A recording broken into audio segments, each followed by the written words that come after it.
enjoyed your panel. It was a really interesting talk earlier on.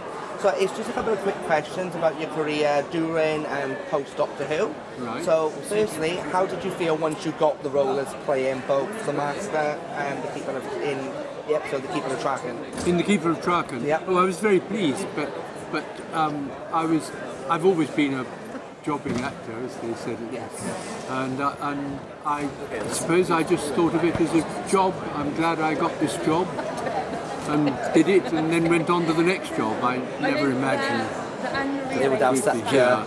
you know, As you said, you're decades later. a jobbing actor. How did you feel acting in such heavy prosthetics? Like, was it Well, difficult? it's the first time I'd ever done it, I think. Well, it's about 2 or 3 hours makeup or something, yes. It's just a bit boring having it done to you.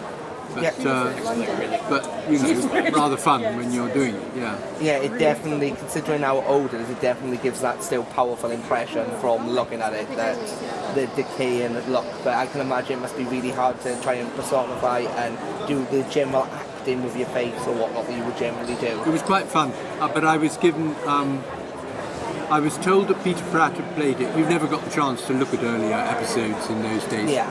But Peter Pratt played it with these ping pong ball eyes, and all I remember is saying, "No, I want to have my own eyes, because you can use your eyes as an actor. Yeah. And you can't use ping pong balls." Yeah, it definitely shows more of a human expression. Yeah. It's more of a stronger acting performance, I would say, between yours and Peter, because of the showing of the eyes. Yeah. Well, he was very good, I thought, because I've seen it later. Of course, I hadn't seen it at the time.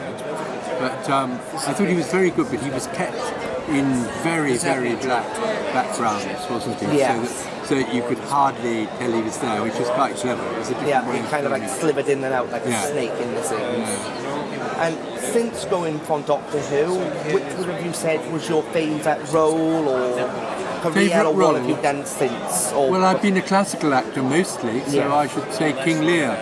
It was the favourite role I ever played because it was the most demanding and the most amazing part. But I loved Shakespeare. I played Andrew Aguecheek, that was fun. So Shakespeare in the theatre, certainly.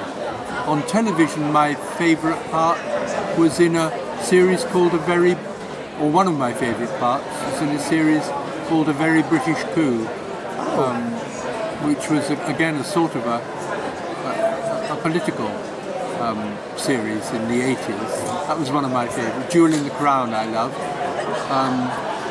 Again, I like classical work best. Yes. But I've enjoyed nearly everything I do. I enjoy as an actor. It's wonderful. And of course, I'm a writer as well. Yeah, so I was I've been about to writing. mention, I can see your books on the table. We can say.